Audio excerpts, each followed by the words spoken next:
kept hearing, we don't need to hear from people from West Hollywood or whatever. We just need to hear from residents.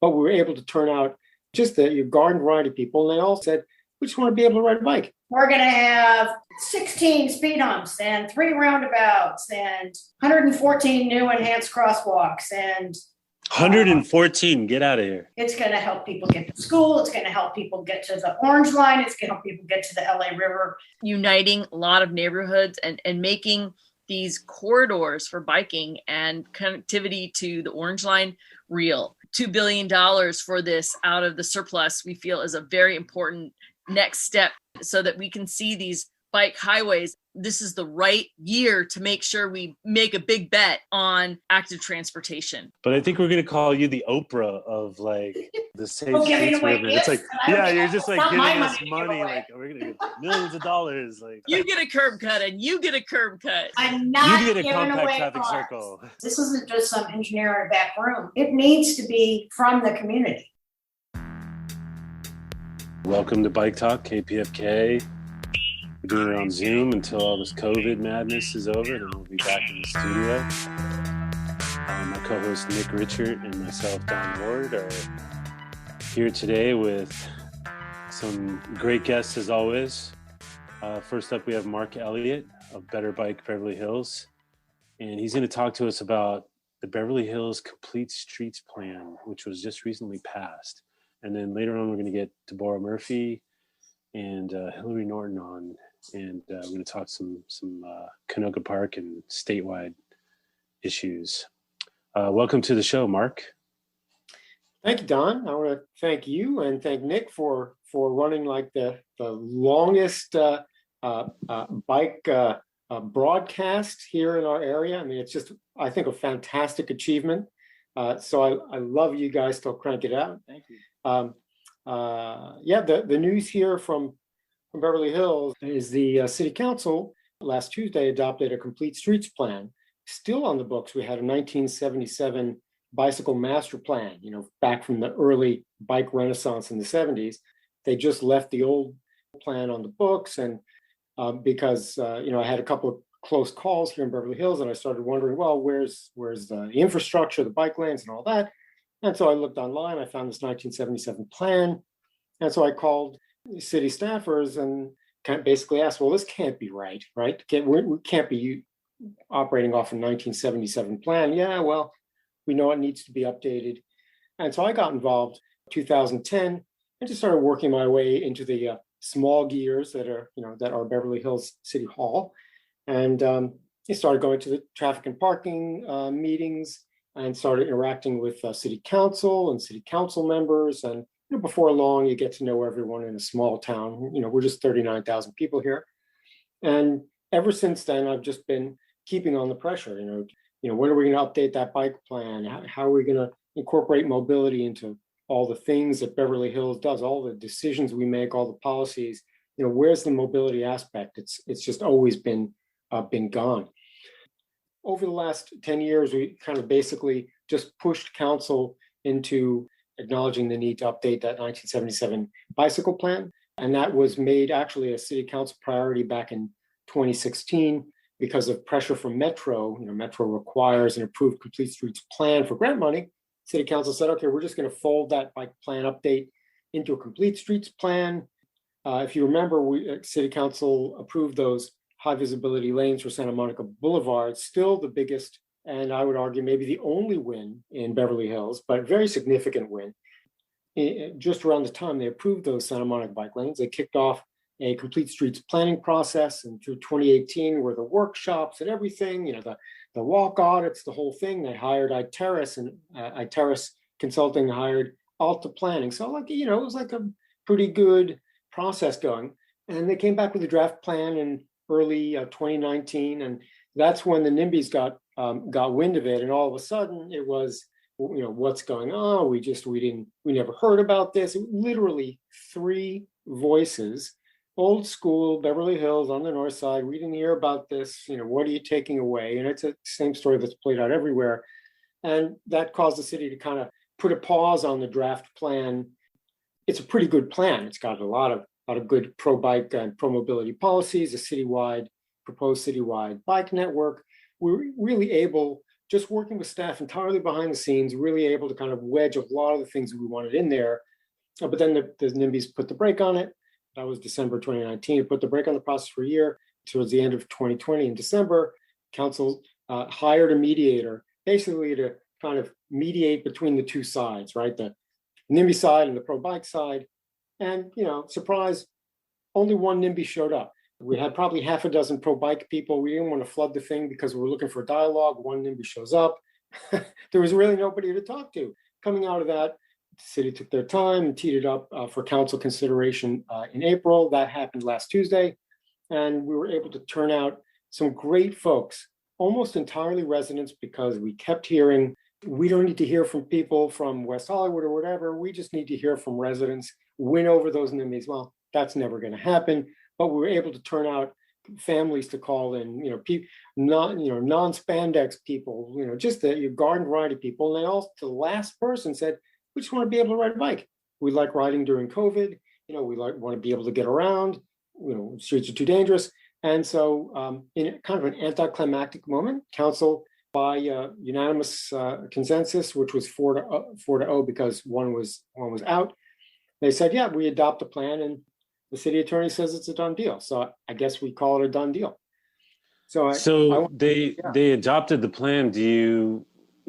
They've adopted plans in the past, and will they implement it, I guess, is the question. Right. Well, that's always the challenge, right? The shelfware. Beverly Hills has a lot of shelfware plans, including a sustainable city plan from 2009. And I have never heard a city council member or a commissioner ever once make reference to that plan. Like, our sustainable city plan says it was, put on the shelf. And so, of course, that's our fear that it happens here. But, we're just going to keep the pressure on so we don't wind up with the shelf.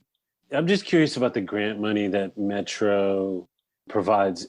Beverly Hills, you say, did it to get the grant money. Is it contingent on them implementing complete streets, or do they just have to have a plan and Metro's like, okay, you guys got a plan, here's your money? Yeah. And then Metro doesn't care after that? Or does Metro hold them accountable? That's a question really for somebody smarter than me. And honestly, I don't know. I know that the approved plan is what the requirement is. And that's what the city staff has been focusing on the whole time. And, at every step we have to say, well, it's not just about an approved plan, it's about improvements. But as far as I know, it's just an approved plan. Then it's really up to us to continue to do that, that local lifting and, get the improvements. Well, Mark, thank you so much for the update on what you're doing in Beverly Hills. And, I got to say, that was a big, big, big, big victory to get the bike lanes on Santa Monica. That was just the missing link forever. So we really thank you for your work on that, man, and what you're doing in Beverly Hills. It's funny, Beverly Hills is a small city, but it sits in between the beach and everybody on the east side, and it's an important missing link. So the work you're doing is very important citywide, Mark. We really appreciate it. Well, I appreciate it. I mean, unfortunately, there's not really a safe alternate route if you're crossing town. Wilkes problematic, Olympics problematic, Sunset's a disaster.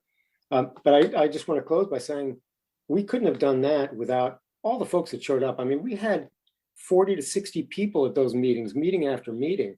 Knowing all those people allowed us to go back for this recent Complete Streets meeting and cherry pick the people who we wanted to talk, the mothers and the kids and the people who just need to get around, and just to kind of defang the NIMBY opposition who's always talking about out of towners and spandex people and all those bogus arguments. And we did.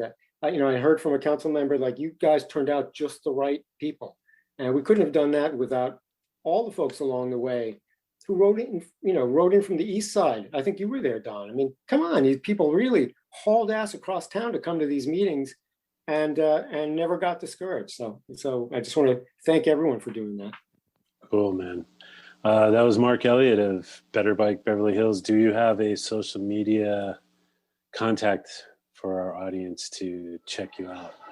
I'm an old guy, so I tried Twitter. Or a website or Twitter. Yeah, okay. Yeah, betterbike.org is the website, and I'm a little lazy posting to it. I'll get back with a full update in the next week.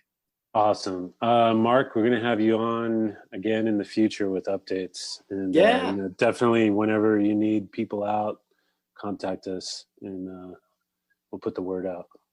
Thank you. Thank you so much. That was Mark Elliot from Better Bike Beverly Hills. And I didn't know that Beverly Hills only has 39,000 people. That's kind of amazing. We're going to bring on next up Deborah Murphy and Hilary Norton. Deborah Murphy is an urban design and planning principal, active transportation planner, designer, and grant coordinator. And she's the founder of LA Walks. She does the things in the background that cause these big agencies to do things. And that is insanely important work that just doesn't get seen by the public. And we have Hilary Norton also, who's coming on. She's the chairwoman of the California Transportation Commission. Welcome to the show, guys. Thank you. Hi, Don. How are you? Good. All right. Nice to see you. Yeah, nice to see you too, Deborah. It's been a while. Yeah. Great to be here, Don. Nice to see you too. Good to see you guys. So you guys were on when we were talking to Mark about Beverly Hills, and they've got a grant from Metro, which is the kind of thing that you've been working on as well, right, Deborah? That's sort of your realm of expertise, and we brought up the question of whether Metro is actually going to hold Beverly Hills accountable, or how does this process work? Can you shed some light on that? Well, I'll do a little, and then Hilary can also chime in at the statewide level. So Metro provides funding for cities to write complete streets plans because it's required by the state of California for cities to have a complete streets plan. So they provide them some training about how to do the plan and to fund for the staff. So Metro then over time is, they don't have any jurisdiction per se over a city to make them build those bike lanes. It's more through the Council of Governments in the West Side cities who, kind of work with SCAG and look at plans from the different communities to try to get them implemented. So, Beverly Hills, the city of LA and the West Side areas, Culver City, West Hollywood, and Beverly Hills are all in this Council of Governments together. So they try to help push to get things happening in each of the districts and to hold them accountable.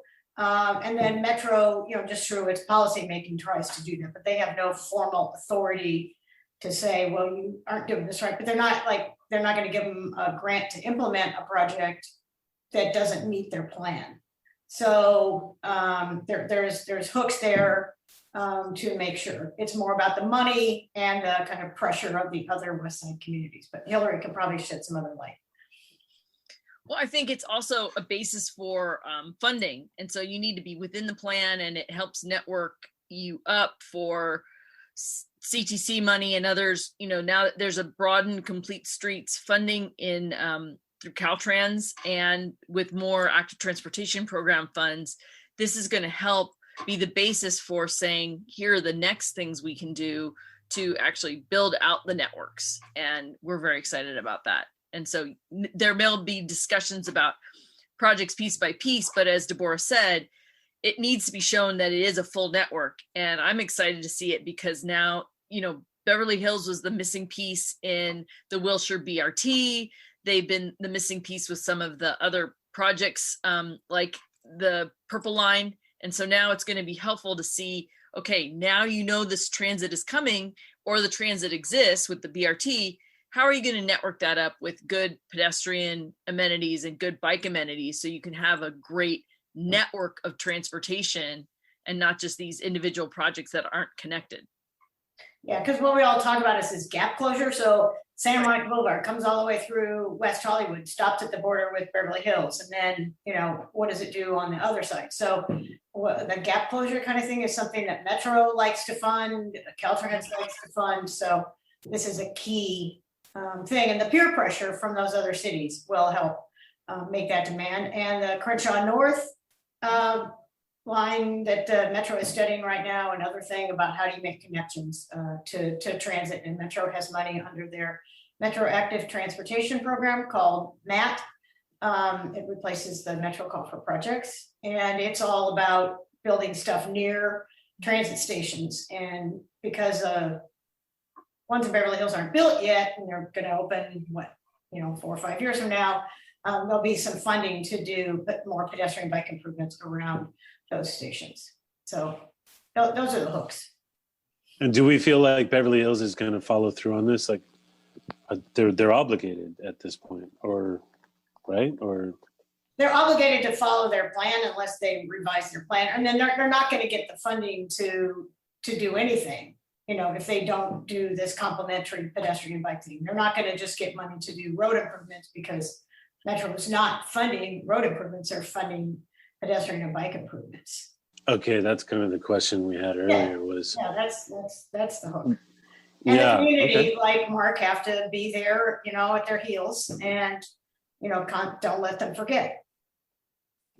Is it possible? I mean, they could forget, right? If there isn't enough pressure, like they're not obligated. Or am I misunderstanding this?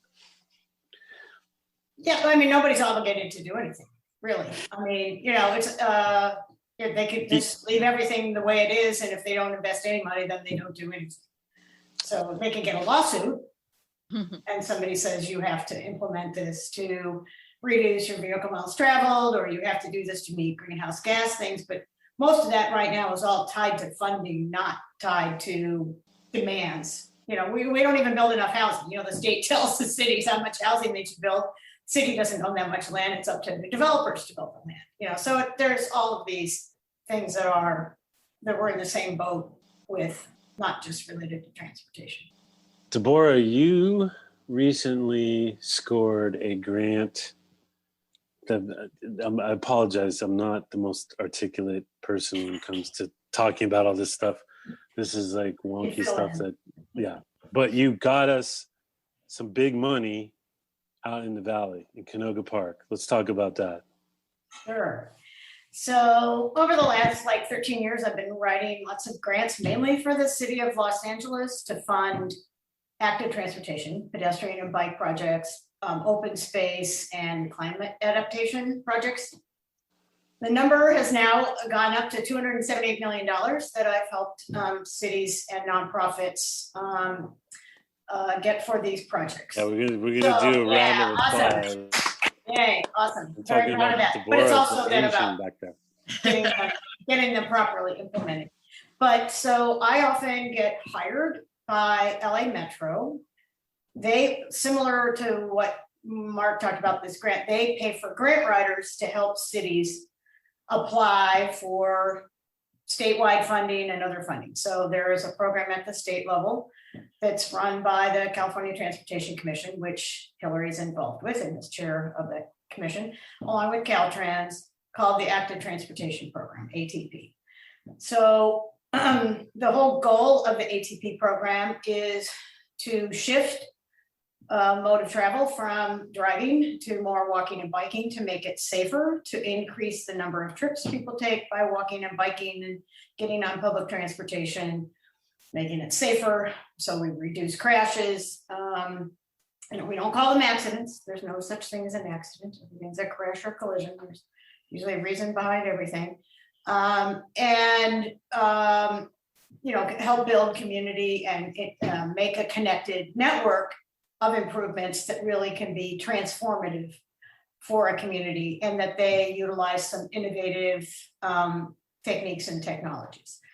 So the city of LA decided they needed a grant writer. I was assigned to the Canoga Park project to work with the Bureau of Street Services on a project that they had initiated under a planning grant to look at kind of the downtown area of Canoga Park. Because Climate Resolve, who is a nonprofit who looks at how we're going to deal with climate change, and particularly in the valley where it's very hot, wanted to address urban cooling kinds of issues, along with transportation improvements They worked with Alta Planning and Design, with the council office and Streets LA to come up with a concept idea for what needed to be done in Canoga Park to address urban cooling and pedestrian and bike and transit connection improvements around the Sherman Way Orange Line station. So that's a Sherman Way kind of between Owens Mouth and DeSoto. So, pardon me. So, and there's a little town there. If you Sherman Way on Owens Mouth, it's very cool. It's really charming right there. Yeah, exactly. So that's really the heart of the proposed project is Owens Mouth. It's just a little bit over from Topeka Canyon, the big mega street that all the major shopping centers are on. But here's this great little downtown. And it's also a disadvantaged community because one of the focuses of the ATP program is to fund improvements where people are already walking and biking, where they're already taking public transportation, but the area is not safe and convenient, and there's lack of connections and all that kind of good stuff. So we were able to take the kind of independent concept ideas that were developed in that climate resolve, Alta Planning and Design plan, and develop it with street services into a network of improvements. So there's like 7 miles of new improvements for people walking and biking. The area is all the way like from Valerio at the north down to Van Owen on the south. So that's like a mile. And then from like Topeka Canyon over to Browns Creek. So it's a really, big area. It'll have about 2 miles of new cycle track. Most of that is on Owens Mouth. So that'll be a protected bike lane all the way from Valerio down to Van Owen. We'll have about 3/4 of a mile on Sherman Way from the Orange Line station over to DeSoto. And then some connections because this is right near the LA River. And a lot of these streets have a hard time when they get, they got the LA River there, but people can't adequately get to the river from the surrounding streets. So there's some better connections there. As well, there's no good connections on many of the north-south streets to get over to the Orange Line bike path.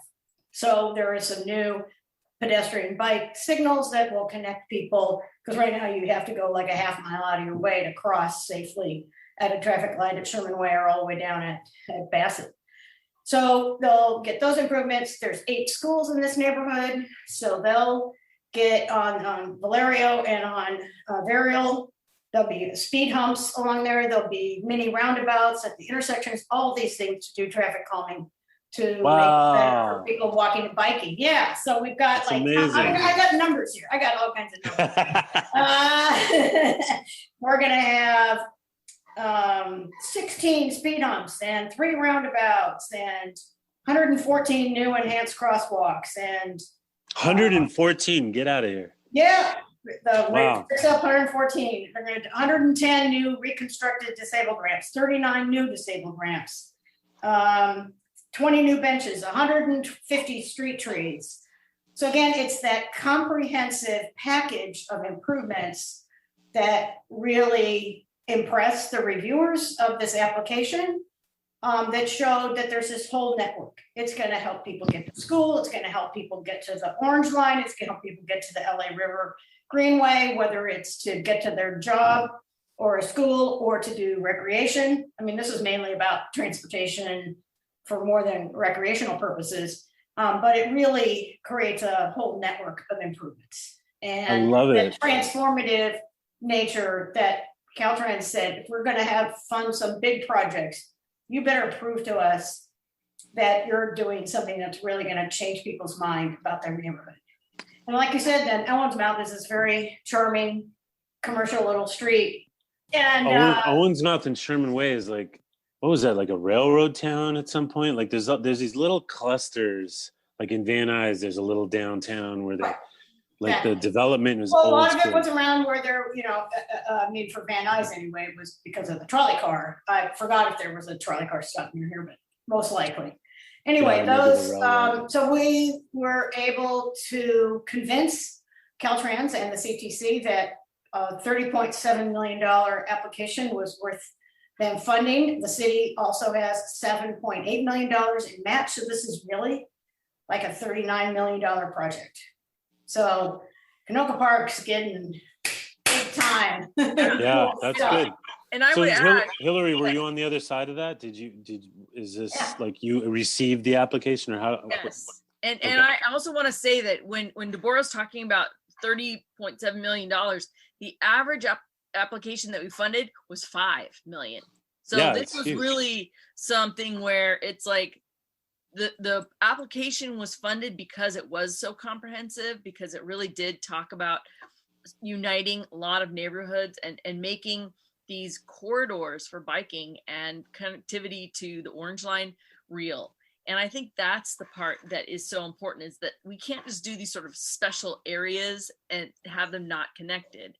And that's why we are moving forward with that $2 billion request out of the budget surplus. But I will say that one of the things that was so important about what Deborah did and Climate Resolve and others is that people don't realize that in this part of the valley, the number of days that are over 100 degrees, it's not just heat about 80 plus, it's over 100, especially last year. And as our climate is changing, it's just murder. And so also having the cool pavement and being able to walk and ride bikes so that you can cool off and street trees is really important. It's a health benefit as well as a safety benefit. And so it was just an extraordinary application, and the combination was too good to pass up. And I think it was just really says a lot about Deborah's expertise when she unites these disparate projects and makes sure that they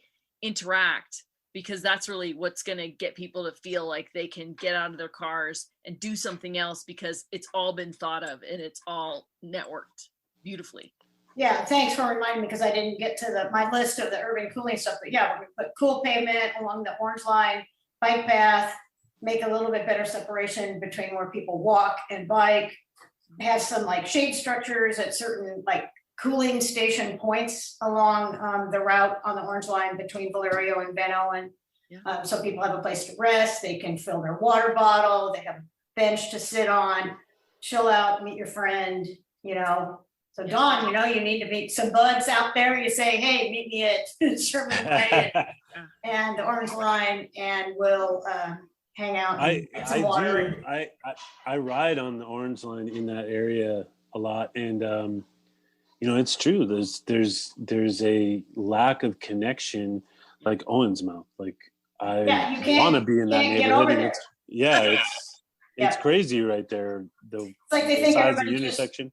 Going along the bike trail and not making a connection into the neighborhood. You know, you just don't go from point A to point B at the beginning and end of the Orange Line. You're stopping in between, and you got to make the east-west connections and all of that.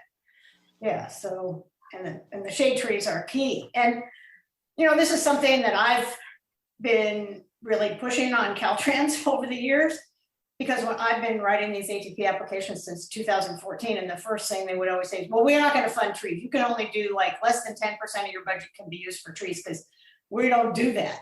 You know, you get that some urban greening money to fund your trees. We're not going to fund that. And I've been like on the phone with Lori Waters and other staff over the years to sort of say, it's essential. People are not going to walk on the street if they don't have shade. They're not going to ride their bike in a hot neighborhood like this if we don't have trees. So over time, and other people obviously have done this too, not just me, that through that encouragement, they're now more willing to fund these kind of the trees and a little bit of the beautification work, not at the expense of doing the nuts and bolts of getting a good bikeway. But anyway, but the whole point I know that Nick wanted us to talk about is a lot of cities don't apply for these grants because it's so competitive. And they spend all the time, this time around, you had to have a score of 92 to get funded because we had so little money. And I think the issue is we don't have enough money. It's not that the projects aren't good enough. And yes, we want to have these big transformative ones, but some smaller projects in smaller cities also need to get funded. So I think Hilary should tell us now about some strategies. How much money was allocated this year for was it 440 or something? Yeah, and then one thing I do want to say about that is that 100% of the projects that we were programmed were benefited disadvantaged communities. I mean, so that it's like, not only are we making sure that the money is going absolutely where it needs to go, but that the programs were 5 times oversubscribed, especially during COVID. People really reignited their love for biking, and people who didn't normally bike were starting to really understand the beautiful experience of slower streets and biking and walking. And so one of the things that we have asked for, and it's important that that in our annual report last year, we said this program is oversubscribed, and we actually asked for money to come out of cap and trade for additional ATP money. We have long felt that there should be more funding sources for active transportation, federal, state, and otherwise. So yes. But I also want to point that this last meeting that we had with the CTC, our vice chair, Bob Alvarado, said, look, let's just do this fully and in the surplus, because the surplus is $25 billion, to have $2 billion go to active transportation projects. And the reason is because there were so many projects that scored well, but also we want to fund some important things like bike highways, and those bicycle highways are projects like Rail to Rail and Rail to River on Slauson, the San Gabriel Valley Regional Greenway Network, and the San Gabriel, we want, instead of sort of waiting and piecemealing projects just in order to get these connected corridors, let's do the whole thing. And, Measure M had over $400 million for the LA River bike path.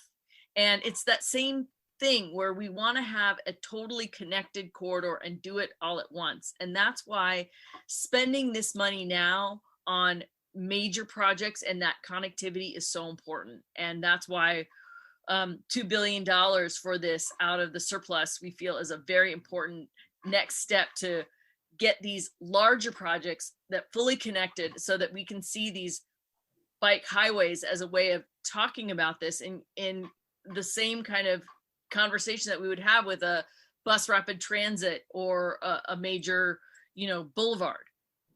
That's what we want to make sure we can do, whole cloth. I had a quick question. Instead of over 20 years. That's right. I had a quick question. You mentioned cap and trade could possibly fund this. Is it also possible for the gas tax to fund this, or did they? Well, the gas tax does fund some of it. That's what we're talking about. The active transportation program is through SB1, which is the gas tax. Amazing. But because of the ways that the programs were set out when SB1 was created, there are certain limits in what each program can fund. And so we're saying, look, we've shown that there's all this interest, but we're not the only game in town. SB1 is not the only funding source for, zero emission travel in the state or in the federal government. Have other people come in and understand what these fully executed projects look like and do for communities and for the goals like Governor Newsom has for reducing carbon emissions and moving people better in a fully, active transportation, zero emission way. And so that's why we also think this is the right year to make sure we, make a big bet, as they say, on active transportation. Are you finding that the climate is the selling point, or is it just a whole? Is it just a whole complex web of things that you sell people on?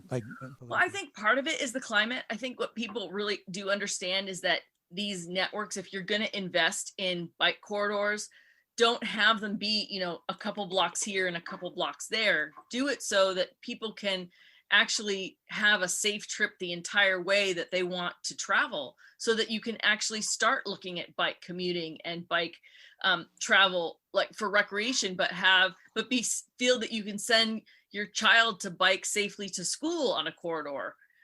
Those have to have, real protections and real networks, so that people don't feel like, well, you're safe for this spot, but not for other spots, etc. And I do think it's important because the bike corridors will also help the some of the challenges of bike pedestrian interactions on sidewalks. That we want to have safe bike corridors because we want to also have safe walking corridors too. And so if we can invest in the combination to do it thoroughly in 1 year, it makes it better than doing it piecemeal when you have these other interactions that may make walking less fun and secure as well. And it especially works like in a political sense too, because piecemeal projects always get bemoaned by the public. There's like, that's, that's not usable, or that doesn't work because it doesn't connect. That's right. Yeah. I mean, as much as it's a bit of a disappointment, the My Figueroa project from Martin Luther King up to 7th Street in downtown, 3 miles of some protected, some buffered bike lane. But in 2 years, there's been an over 600% increase in bike ridership on Figueroa. Right. So just imagine if it would have been the street we all dreamed of, and maybe we'll get there. We'll look at what was implemented under the Prop 1C grant as a demonstration project, and then we'll do the real thing later. But that's phenomenal. And we need to use that as an example for if you do a real improvement that really can get people from UFC and Expo Park into downtown. People who live in South LA can get to their jobs in downtown on a corridor like Figueroa, get off the sidewalk, as Hilary mentioned, because that's where we were seeing all the riders. Back in 2008, when we applied for the grant, we made statements about how, most of the cyclists were on the sidewalk. And that's not just kids. That was, guys who lived in South LA and you get their job at Staples Center as a janitor or whatever, were riding on the sidewalk because it was too dangerous. Yeah, Figueroa is a nasty street. Seems like a slam dunk too. It's like, well, how many students at USC and how many businesses in downtown? That's why we got that grant back in 2008. It was all those numbers. You use all this data you show. And that's the other thing I'm very proud of. I think some of you know Mehmet Berker. He always works with me and does all this great data collection and all those maps that we utilize to have and they're not required documents, many of them that we show in our grant applications, because we want to prove all the destinations that are there, the connections that can be made to these important locations that the community needs to get to their job and to do their errands and such. And that's why we recommended cap and trade as a potential for funding, because Deborah's right. The data is so important, and there isn't a lot of good mile by mile biking and walking data. And that is a shame, because we really have the technology to do it. And it's so important as the governor and the legislature and the federal government are all looking at how we're counting zero emission travel. The fact that we are not counting all the walking and biking we're doing as contributions to those really important goals is a lost opportunity. And it shouldn't be there, because the more that we can have those metrics, the more we can start embedding that into traffic demand management opportunities and these other larger funding options that really require metrics to show that it's a mitigation and that you're actually traveling by zero emission active transportation. Well, I think some of the things that'll help with that data is the state, California's Strategic Growth Council has their Transformative Climate Communities grants, and part of each of those grants is they have to keep all the data because they're using that cap and trade money to fund projects. So I don't know if folks are aware, but back in 2017, the first round of those TCC, Transformative Climate Communities grants, the Watts community got $35 million with the Housing Authority as the lead partner, along with 16 other partners. Tree People's going to plant 4,000 trees. There's going to be bike and ped improvements. There's 250 units of affordable housing. There's a new urban farm that WLCAC is doing, and solar panels and stuff like that. So all of those projects are going to keep data because the state is going to use that as a resource of an example of what we can do if we are getting more people to walk and bike, and we're getting cleaning up greenhouse gases with changing to electric dash buses and planting these trees and stuff. So this data collection part, I think, is a really key one. And luckily, like the thing I mentioned with Figueroa Corridor, DOT finally took over doing some of the ped and bike counts that LA Walks, which I'm the founder of, and the Bike Coalition for like 10 years had volunteers. I'm sure some of you guys were out there counting folks at intersections. I did Sunset and at Sunset Junction like three or four different times over 6 years. And so the city's doing that. They need to do more. Yep. They only did like 30 locations or something. They need to get that up to like 3,000 because this data matters and they can improve the success. Yeah, and to support our $2 billion request, we're going to put the request up on our website at CTC, but we would love if more people supported this and let the governor know that it's important and there are projects that are ready to go and could really use this money now. And we're going to have this also in our May CTC meetings. So please, if your listeners are supportive of this, we absolutely have to hear it because numbers matter. And, you know, this is something where surplus money, it's a unique opportunity to do it right. And we really think that it's important to get this money now to do it right now. So, okay, where do people go? You mentioned it's on the CTC website. Let's get people right. If you to the right spot. California Transportation Commission, it's going to be up on the website on Monday. And then we'll have information about our upcoming meetings and in May. And because they're all, on Zoom, it's going to be easier than having to show up to testify. Oh my God, that's one thing I love about the silver lining is you don't have to go to some crazy meeting downtown. Well, you don't have to go to Sacramento. I mean, how is that? Yeah. All of that stuff. That's even better.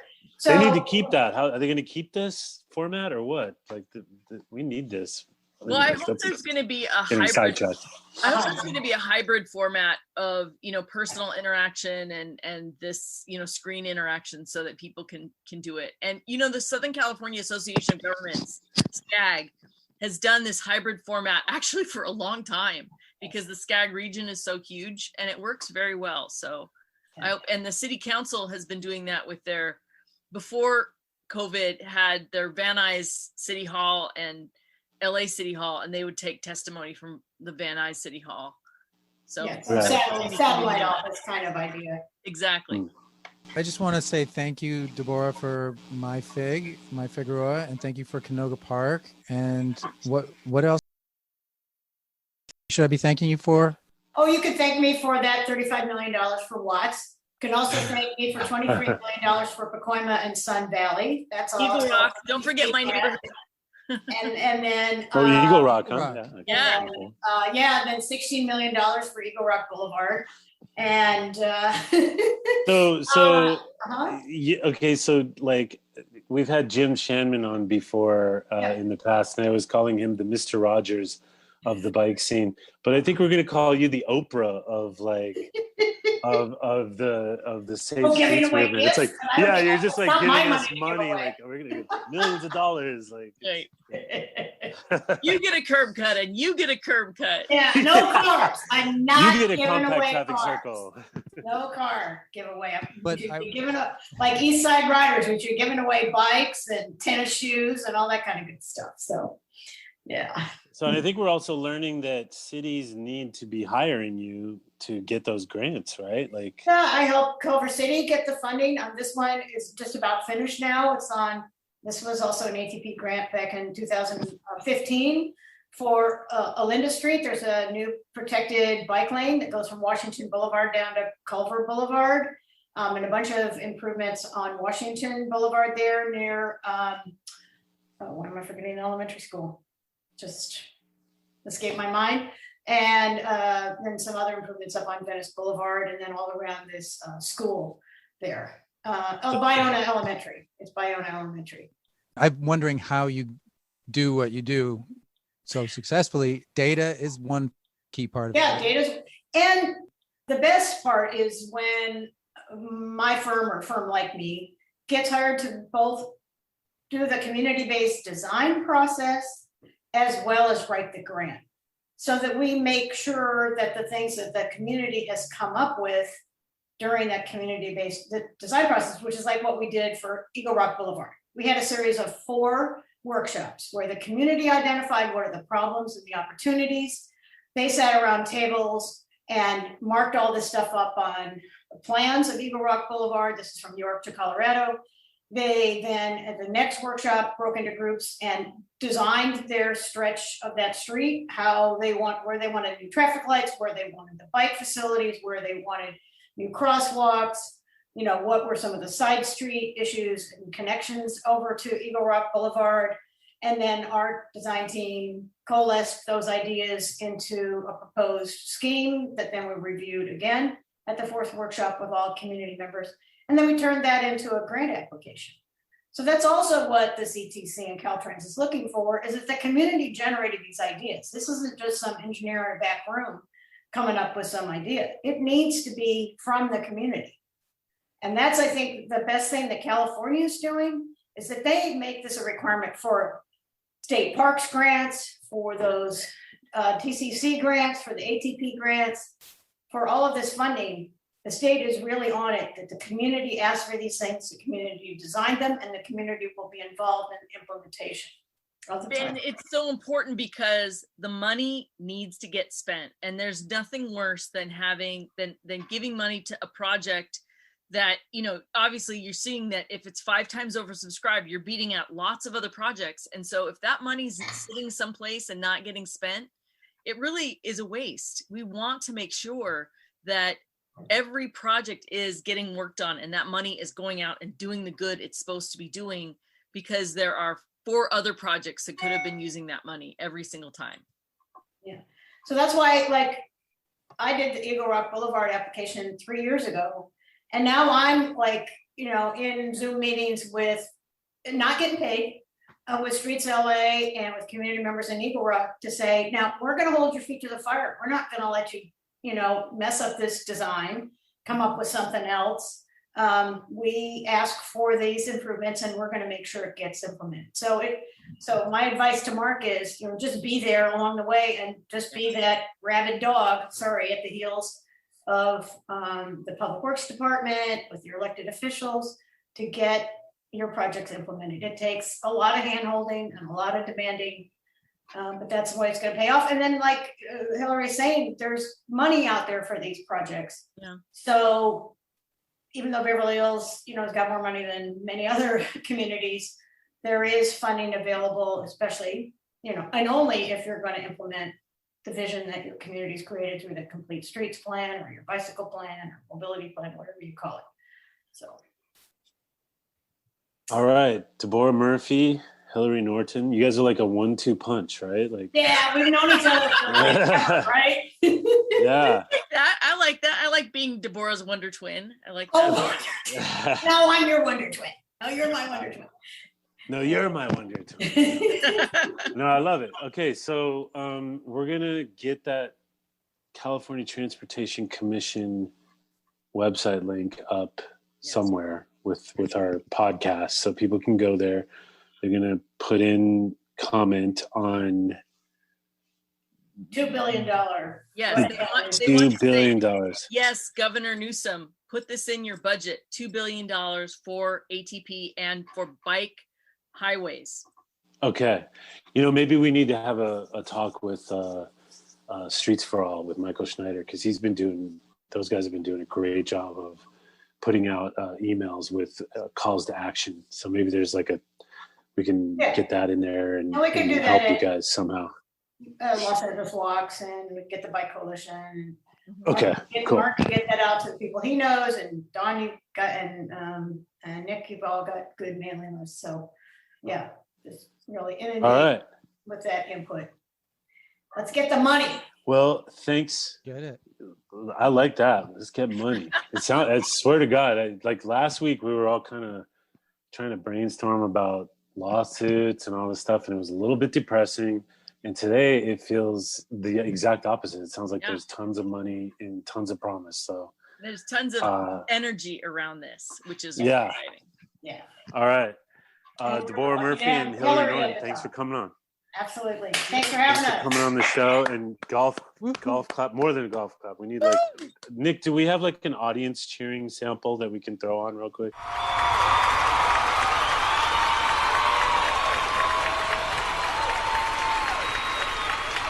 All right, cool. Thanks for coming on, guys. We're gonna have you guys back on in the future, and anytime. Come back anytime. Okay, great. Nice to meet you, Mark. It's a great interview. Nice to meet you. Thank you.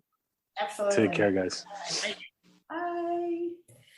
Okay. So that was incredibly uplifting. Wow. Like just when you thought there was no hope, all of a sudden there's all this hope. So I don't know, last week had me down a little bit because I was like, there's no hope. We're not going to get things done. But here we have Deborah with all this great news. There's so much money available. I didn't even know that we had a budget surplus. I thought COVID was going to kill everything. And, there's going to be a bunch of new taxes or something. But I guess the gas tax and cap and trade and probably a bunch of money from property taxes and so forth because of all the housing rise in prices and everything. Who knows? This $2 billion, it comes from, I still don't understand, but it comes from what's the fund called? Is it different? I thought it was the ATP fund. The ATP fund. And the ATP fund comes from the state budget. Okay. All right. But this is where your average numbskulls like ourselves don't really know what's going on. Mm-hmm. So it's good to have the professionals on to tell us the good news. Mm-hmm. So cool. All right, with that, we're going to take it out. Thanks for tuning in to Bike Talk, the KPFK live stream. Handle biz. I rise in the morning and greet the day. Pull out the bike and I'm on my way. The transportation shows I care. Every turn of the pedal cleans the air. Green in the green, I'm saving the planet. Just like my friends Gail, Sean, Toby, and Janet. No greenhouse gas, a tiny carbon footprint up your ass. I'm on a motherfucking bike. I'm on a motherfucking bike.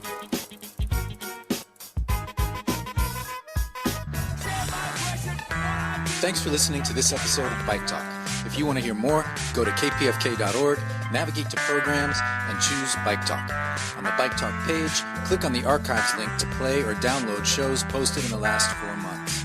Go to biketalk.com and copy or click on the RSS link to subscribe. Our Twitter handle is BikeTalkPFK. On Facebook, we are Bike Talk. You can become friends and join our group.